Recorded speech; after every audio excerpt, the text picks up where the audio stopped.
Sir కొత్తగా bamboo brush అని చెప్పేసి మీరు మార్కెట్ లోకి తీసుకురావడం జరిగింది. ఇది బయట కూడా అంటే జనరల్ గా బ్రష్ అంటే బయట షాప్ లో కిరాణం షాప్ లో కూడా దొరుకుతుంది. మీరు కొత్తగా తీసుకురావడానికి అసలు దీని రీజన్ ఏంటి? దీని వల్ల ఎలాంటి ఉపయోగాలు ఉంటాయి? సో ఇది వచ్చేసి బ్యాంబూ బ్రష్. సో బ్యాంబూ అనేది ఒక గ్రాస్.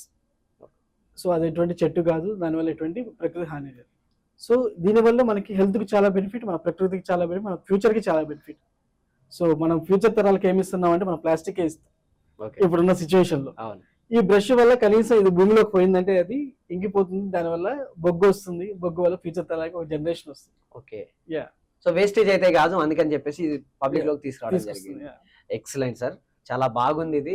అండ్ ముఖ్యంగా అయితే నేచర్ కి చాలా హెల్ప్ఫుల్ గా ఒక బాధ్యత కలిగిన మనిషిలా మనం ఇది యూజ్ చేస్తే. సో ఇంకోటి వచ్చేసి ఏంటంటే ఇప్పుడు నేచర్ ఉంది, మనం అంతా ప్లాస్టిక్ వేస్తున్నాం, అదంతా ఒక లేయర్ లాగా ఏర్పడిపోతుంది. సో భూమి ఎప్పుడు గాలి పీల్చుకోవాలి, ఓకే, భూమి కూడా గాలి పీల్చుకోలేదు కదా, ఒక పొర మనం కప్పేస్తున్నాం. సో దానివల్లే మనకి ఉపత్తులు వస్తాయి, అంటే భూకంపాలు కానీ లేకపోతే సునామీ లాంటివి కానీ.